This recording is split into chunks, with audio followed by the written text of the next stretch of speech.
Thanks for tuning in to the Reinventing Church podcast. We're on a summer break, but we have a couple special bonus episodes for you. I hope you enjoy them, and you'll come back this fall when we launch again with Pastor Derek and I talking about the journey that our church is going through step by step, practically, as we're actually reinventing church with our staff members and people who are interacting with the thing that we're building together as we move forward. So enjoy this bonus episode, and we'll see you in the fall.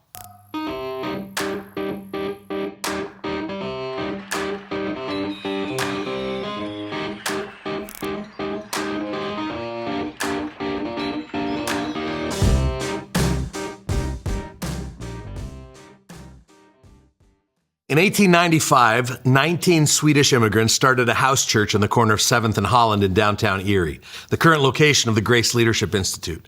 Their desire was to have a gospel presence in the Erie region, and so the Swedish Baptist Church was formed.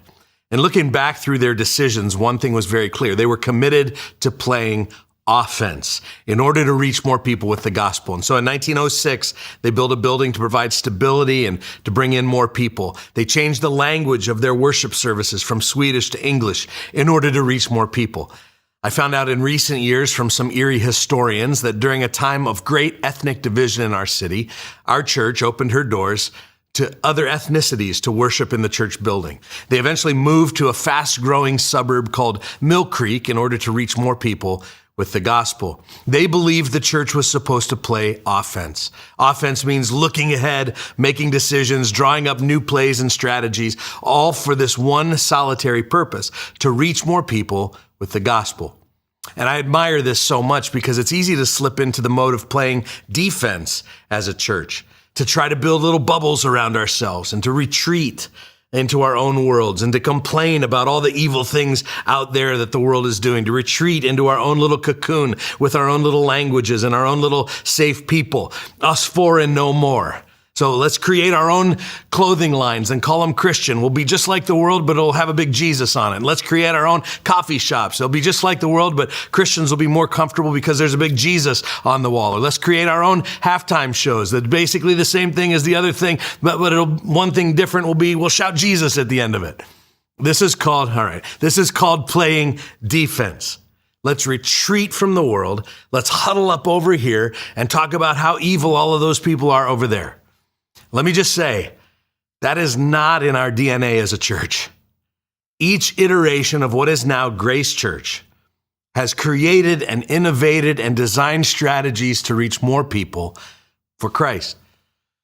Since I got here in 1995, we've continued to play offense. We moved from a landlocked 3 acres in Mill Creek to 31 acres in McCain. We multiplied church locations across the region. We launched Serve Erie and the Grace Leadership Institute. We expanded our online ministries on TV. We built partnerships with churches and missionaries around the world. Our ministry is now reaching some 5,000 people every week in the Erie region and many more beyond that. It's really quite amazing what God has done through Grace Church. And I wonder often what those 19 Swedish immigrants would think if they could see us now. They could have never imagined that their grit and tenacity and focus on the mission and the hard decisions they had to make would have led to this many lives being changed and affected some 120 years later. In a very real sense, we are where we are today. We are benefiting from the ministries and the connections and the teachings and the trainings of Grace Church today because of their focus on the mission in front of them and the gospel in front of them. And man, if they could see us now.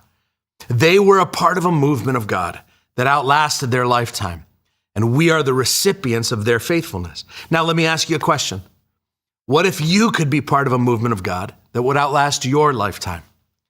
That's what I want to talk to you about today. See, in that same spirit, every 3 to 5 years, we ask God what's next for Grace Church. We pray and we fast and we listen. We've been doing this for a long time. A few years ago, coming out of the COVID fog, that question, what's next for us, landed heavier than ever on me.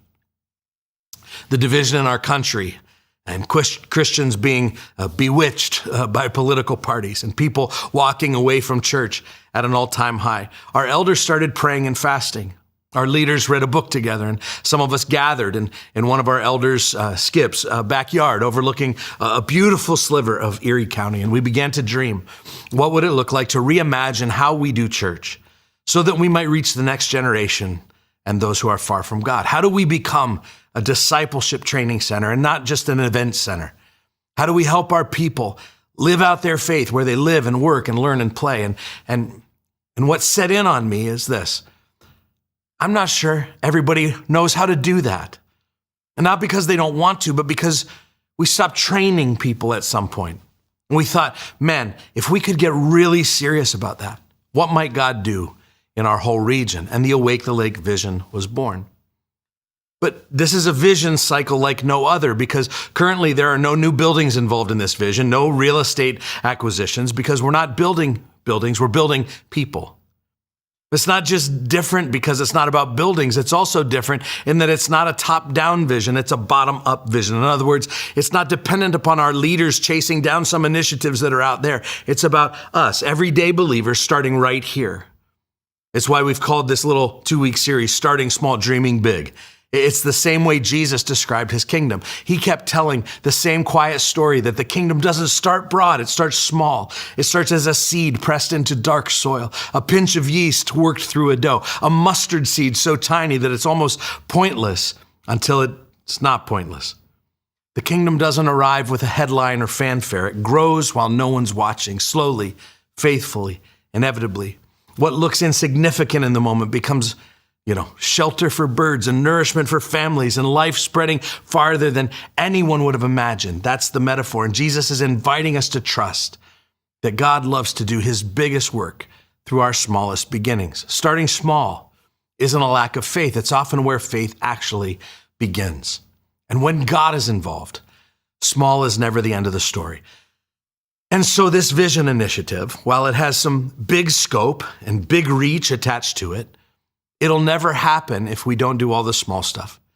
We need individual Christians who know how to pray and who know how to read their Bible, know how to connect with God, know what his voice sounds like so they can follow him and so that they can live purposeful lives, and to know how to be a good friend, to know how to have great conversations, to know how to tell God's story and to be able to explain why they're a person of faith, to be able to find meaning in their work and know why God has placed them where he's placed them. And when struggles come, to know how to navigate them with God's help. And when things get broken, to know how to walk faithfully with God as he repairs us. I think we all desire this life that I'm describing. And I confess to you, and it breaks my heart that I've preached to you for many, many years. And we have great worship services, and we have great kids ministries and youth ministries and great programs. But we haven't prioritized training you on how to live that kind of faithful life of discipleship and calling with Jesus. And now we find ourselves with generations walking away from church. People who are part of churches are participating less in church. My heart breaks to think that I've served here for decades and that I haven't properly equipped you with how to actually follow Jesus in your real life. And so that's what I'm giving the rest of my days to. I think we can all draw strength from the example of Nehemiah. He was working in the capital city of Susa when word came that the walls of Jerusalem were in ruins. Nehemiah 1:3 says it this way. It says, the remnant there in the province who had survived the exile is in great trouble and shame. The wall of Jerusalem is broken down and its gates are destroyed by fire. Now, you have to understand what the city meant. Jerusalem wasn't just real estate. It was the sacred city of God, the place where God's people lived as a countercultural kingdom, doing sex differently and money and power and marriage differently from the world around them. A light in a dark world where people could see God at work. And so when the walls are in ruins, the problem isn't just architectural, it's the identity of God's people is lying in rubble. Their honor and their dignity and their purpose, God's honor, all of it in the dirt. And so this is bringing dishonor to God. And Nehemiah had been oblivious to it, living comfortably, not allowing himself to think about the plight of his people. And guys, with all the information that we have at our fingertips, we must be careful not to become calloused or numb to the needs around us, just like Nehemiah. See, there's a temptation to treat people's spiritual needs like the white noise in the background of our own lives? Are there friends? Are there neighbors? Are there coworkers? Are there family members around you who are struggling, who are far from God, who are leaning the ladder of their lives against the wrong wall? Like we live in an age that's been called the age of the great de-churching, where over the last 25 years, more people have left the church in America than came into the church during the First Great Awakening, Second Great Awakening, all of Billy Graham's worldwide crusades combined. Now, there are positive signs with Gen Z, which I'll talk about in a moment. But this exodus away from church is still very real. It's happening in our time. But I want you to see what happens in verse 4 of Nehemiah 1. As soon as I heard these words, he said, I sat down and wept and mourned for days, and I continued fasting and praying before the God of heaven. And he's absolutely devastated. And if you connect this verse with chapter 2, verse 1, you'll find that he fasted and prayed and he wept for 3 or 4 months. And there's an interesting piece of history here that shows us that this is a little bit weird. The Babylonian attack that destroyed those walls in Jerusalem, that happened in 586 BC. We're in 445 BC. That's 141 years ago. Nehemiah is having an emotional breakdown over 141-year-old news. Some of you are like, I went to public school, I don't get it. Okay, so that would be like me getting up here and saying, I'm here to announce to your church, President Abraham Lincoln has been shot. And for somebody weeping about it for 4 months, most of you would say, like, yeah, we heard that was a long time ago. Like we've all kind of moved on. But all we hear in this text is that Nehemiah got the same news everyone had known for 141 years. And so the question is, why is he weeping and fasting and mourning for months? And here's what I think it is. He didn't receive new information. He received the same information that he had known, but with a new perspective. God, the Holy Spirit, opened Nehemiah's heart to have God's heart for this situation, and it wrecked him. Here's a principle I want you to hold on to. A calling doesn't begin with new information. It begins with new eyes for old information. Nehemiah didn't learn something he didn't know. He was suddenly impacted by something he had been numb to, or he'd become numb to. And when you pray for God to open your eyes and to break your heart, just a warning, that's a dangerous prayer, because God will start keeping you up at night. He'll start waking you up in the morning with a burden, which is part of the cost of a calling. We're living in a moment no less spiritually broken than Jerusalem was in Nehemiah's day. But most of us aren't weeping over it. We've grown so accustomed to the spiritual bankruptcy around us that it feels almost normal. We scroll past it. We've made peace with it. But when God gets a hold of your heart and he breaks your heart for what breaks his heart, man, watch out, because then you have to do something. See, Nehemiah couldn't just feel bad from Susa. Heartbreak leads to action. It always does. And so Ephesians 2:10 in the New Testament tells us that we've been saved by God, yes, but also that we've been created for good works that God has prepared in advance for us to do. In other words, you have a calling, and your calling isn't something that you have to manufacture. It's something that you have to respond to. God has already planted it inside you. You just need to nurture it and water it and help it come to life. And so Nehemiah didn't rebuild the walls alone. He didn't hire a contractor. He didn't write a check. He gathered up families to rebuild a section of the wall that is nearest to their home. Merchants, priests, perfume makers, goldsmiths, shoulder to shoulder, each one responsible for their stretch of the wall. And the wall went up in 52 days, simply because ordinary people each did their part. The small beginning became a big result because the work was multiplied across many hands.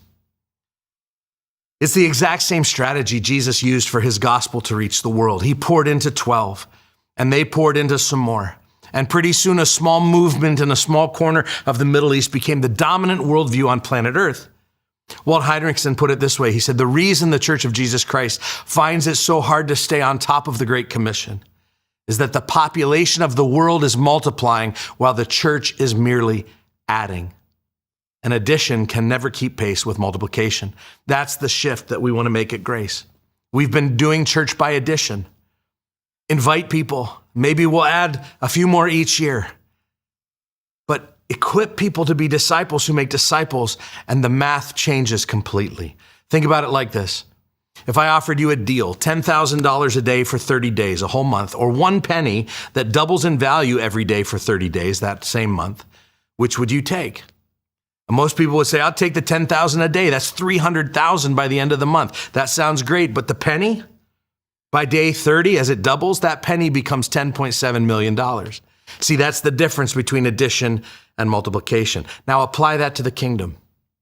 If somebody's an incredible evangelist and they win a person to Christ every day for 20 years, that's 7,300 people. Amazing. Can you imagine getting to heaven with that? But if that same person spent the whole first year discipling just one person so deeply that they could disciple someone else for a year, and that pattern kept doubling every year, in 20 years, you'd have over 1 million people. Do it in groups of 3, you'd reach the world in 21 years. Do it in groups of 4, you'd reach the world in 17 years. This is what Jesus asked us to do. Not to go and hold church services, not to go and do worship nights, not to go and run kids ministries, but to go and make disciples.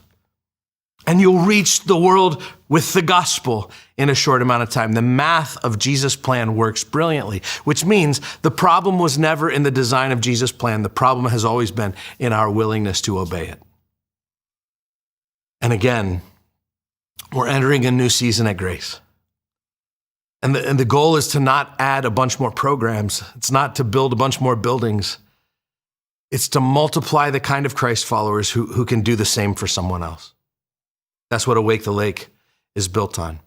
The vision is stated this way, and here's the big finished product. The vision states that by 2035, 30,000 people from Cleveland to Buffalo have mobilized to step in to their kingdom calling to bring gospel influence into the everyday places of life. Now, that's a big, and we've made the mistake before with big visions of turning our attention outward first. How are we going to chase this down out there?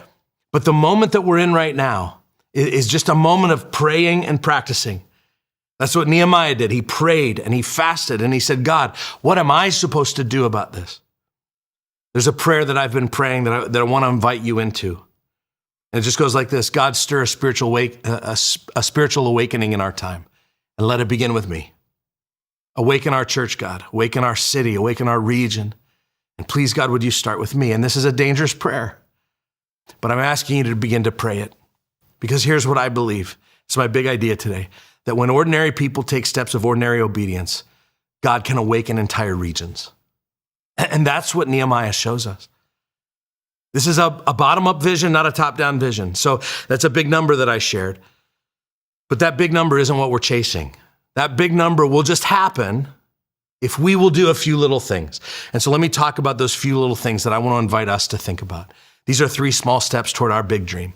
First is multiplying everyday disciples. Last week, I introduced you again to our 4 dream disciple roles: compassionate storyteller, savvy follower, intentional friend, embedded influencer. We believe that if you will embrace and live out these roles in your everyday life, where you live, work, learn, and play, it will have a massive kingdom influence on our church and even on our whole region. And there's a big shift that's happening. We're not interested in just teaching about these roles. We want to train you in them. So we have 2 of our 4 training labs already written and tested and piloted, and I couldn't be more pumped. See, teaching changes what you know. Training changes what you can do. So for example, I could teach you everything there is to know about swimming. I know you're sitting there going, man, you look like a swimming instructor. I could teach you about buoyancy and breathing techniques and the physics of a freestyle stroke. And you could take notes on those instructions and you could pass a test and you could get an A+. And you might still drown in the deep end, because knowing about swimming and knowing how to swim are 2 completely different things. And at some point, you have to kind of dive into the water and figure it out. And for too long, the church has made discipleship information-centric, when really discipleship is obedience-centric. We've settled for people who can kind of pass a Bible quiz, but they freeze up when a coworker asks, why do you believe what you believe? Or people who have sat in worship services for 20 years, but never once have shared their faith story out loud. Not because they don't want to, but because they've never been trained to.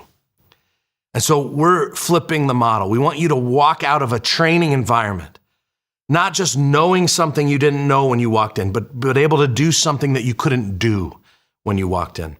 And it's already happening. So in our intentional friend training lab, we were learning how to ask great questions and how good questions can open the door for a normal conversation to become a spiritual conversation. So we gathered in the training lab and we sat around tables and we practiced asking questions. The following week, a man came up after class in tears. He'd been at a party and he found himself alone with the host of the party, a friend of his, and he started just asking questions, doing what we learned to do. And before they were done, the friend had opened up about a broken marriage after many decades. And the guy said, I seized the moment. I asked if I could pray for him, which is not something that I really do, but we grabbed hands right there and we prayed for him right there. A week earlier, he didn't have that skill. And now all of a sudden, he's a spiritual resource for this person. In that same class, a man finally found words to say to one of his children that he had never been able to say before. He wrote them in a letter of blessing over his kid's life. In our Savvy Follower class, somebody that because of new skills in praying and listening to God, they sensed God confirming that they should stay at a job that they were planning to leave. This is real boots on the ground faith obedience. And maybe the most encouraging comment came from someone who said, you know what, these things are so transferable that I'm learning in this lab. I feel like I can walk out right now and teach it to somebody else. You understand what that is? That's a disciple of Jesus making disciple of Jesus. That's multiplication. That's Nehemiah's wall going up because ordinary people were equipped to build their section of the wall. That's what we're after. Not a church full of people who hear great sermons, but a church full of people who are trained and ready, who can turn around and do for somebody else what was done for them. Dallas Willard said it this way. He said, the greatest issue facing the world today, man, that's a mouthful.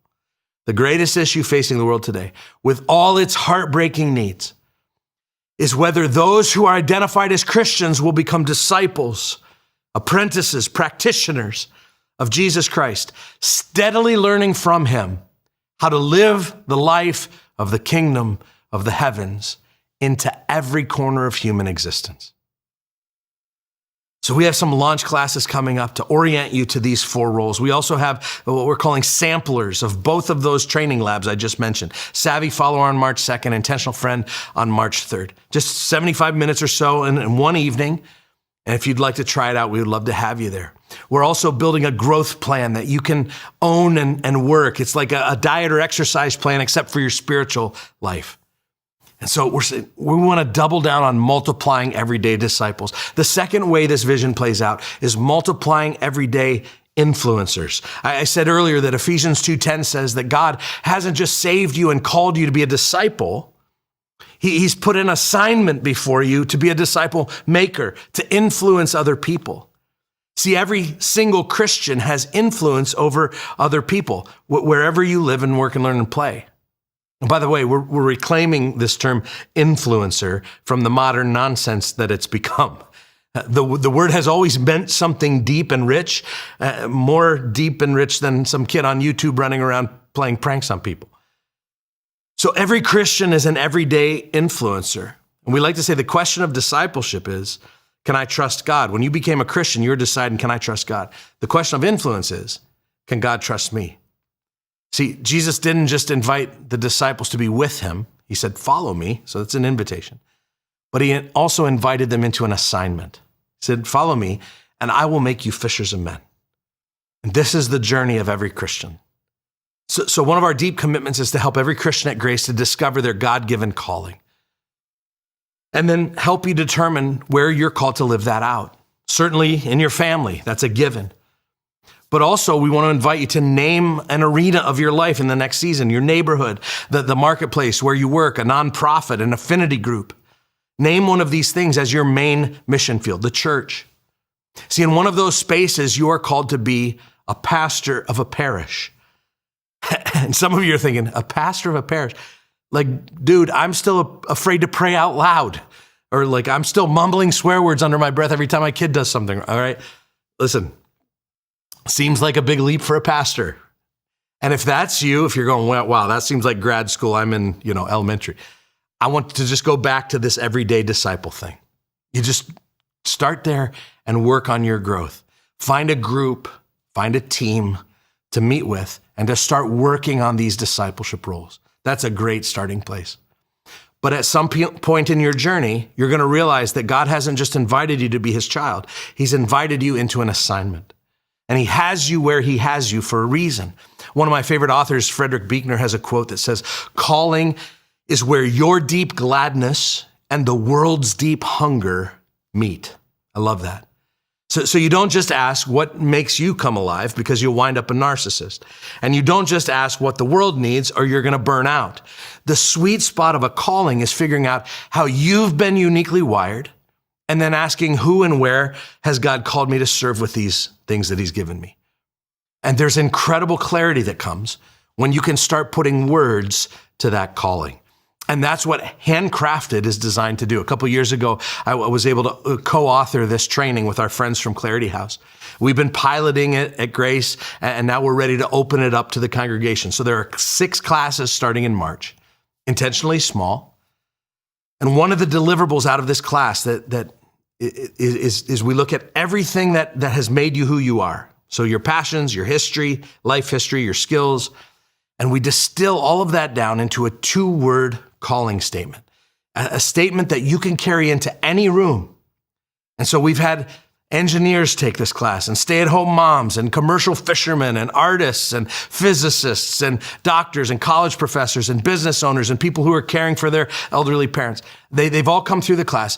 And those things that I just mentioned are their roles and their jobs, but it's something totally different to be able to say, whether I'm at work, or whether I'm at the gym, or whether I'm at the dinner table with my family, I know that this is why God has put me on planet Earth. And then who are the people and where are the places that God has called me to right now?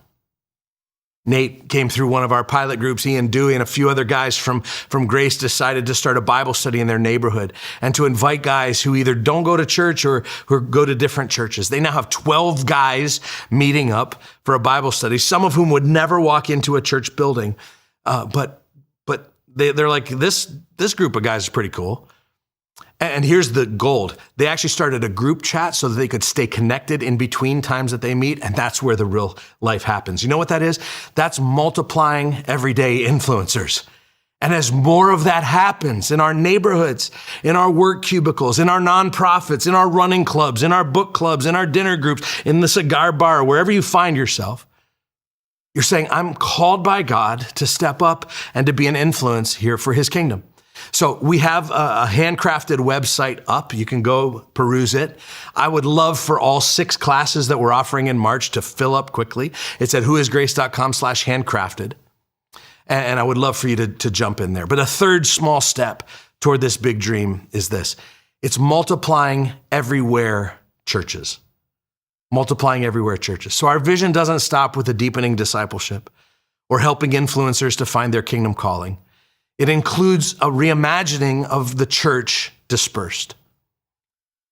Most people think of a church like a crowd that's gathered in a building, but we want to multiply and resource and encourage and partner with the church scattered. Our time, I believe, calls for a new approach to church. And so we have locations, as you know, in McCain and in the Commons and Harbor Creek. But I believe the tip of the spear going forward is not large churches in big buildings on expensive real estate like we have.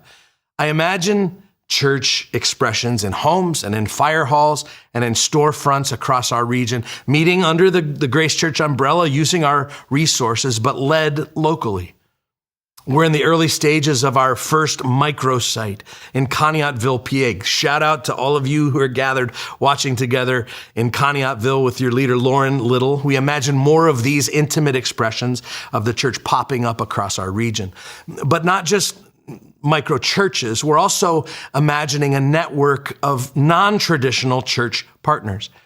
Church partners leading businesses and nonprofits and ministries all through a Christian lens. All in a mutually beneficial partnership with Grace Church. We're still working all of that out. And honestly, most of it is going to emerge as we live out steps 1 and 2 of what I just described: everyday discipleship, everyday influence. This is a bottom-up vision, as I said. But as we've prayed and as we've asked God to speak, a geographic picture has emerged. We believe God is calling us to reach the Lake Erie region, Cleveland to Buffalo, 9 counties: Cuyahoga, Lake, Ashtabula, Erie, Crawford, Warren, Chautauqua, Erie, and Niagara. Approximately 3 million people across those 9 counties. And research shows that if you can change the mind and heart of 1% of a population, you have a real chance to move the needle in that area. And so we asked, what if over the next 10 years, we could help 1% of that population discover and live out their divine calling? That's where that 30,000 number comes from, 30,000 people. And there's a lot more to come about this. Starting next fall, we're going to be bringing much more clarity and specifics to this broader vision with objective measures and things that we can actually point to, including a residency program, by the way, for young leaders, and new ideas on how we will support and multiply both disciples and leaders across the region. But right now, as I said, is just about praying and practicing. And so will you pray? Will you pray for your own spiritual growth? Will you pray for our community? Will you pray for those 9 counties from Cleveland to Buffalo? And then will you practice? Will you sign up for one of these opportunities, launch or try one of the samplers or jump into handcrafted? Like, we've got a bunch of options starting in March so that you can try them out. Own your spiritual growth journey. You can find links to all of the things I mentioned at whoisgrace.com/awakethelake. I mentioned earlier that the church nationally is in decline. And while that's true, I recently spent a few days with Pastor Larry Osborne, who's been a mentor of mine from afar and been pastoring for over 40 years. He meets with thousands of pastors in little cohorts in his home every year. And so he has this kind of true boots on the ground perspective about what is going on across our country, what God is doing in churches around the United States. And I asked him about this spiritual resurgence that we're hearing about Gen Z and young men coming back to faith. And having lived through the Jesus movement of the 60s, Larry said that the trends right now are remarkably similar to what was stirring back then. In fact, Larry has been saying in these cohorts for years that God seems to be lurking in the bushes. He's waiting to emerge. And that over this past year, right now, this season we're in C.S. Lewis's language, Aslan is on the move. And so I asked him, having lived through the Jesus movement and led a church during that time, how should the church respond now? And he said these words. He said, people are hungry. Go get souls right now. And it takes me back to that prayer. God, stir a spiritual awakening in our time and let it begin with me. I want to ask you to sit with that for a moment, because here's what stirs me. Somewhere right now, there's a teenager in a high school hallway who's one conversation away from encountering Jesus and living the rest of their life as a life of impact. There's a single mom in a neighborhood wondering if God even sees her anymore. And there's a man on the treadmill next to you who would never walk into a church at the gym, but he would sit down at a table with someone and have a cup of coffee if that person genuinely cared. Most of these folks these days in 2026 are not going to willingly come to a church like ours. And so we have to go to them. And we can. Because God has always done his biggest work through ordinary people who simply said yes. 19 Swedish immigrants said yes in 1895. And look what God did. And now it's our turn. We're carrying the baton on our leg of the race. And by God's grace, the Christians who come after us, the ones that we will never meet, they may look back and say, we're so thankful that those Christians at Grace in 2026 decided to play offense. They prayed dangerous prayers, and God moved. And now look what he's done. Spirit of God, would you move in our generation? I love you guys.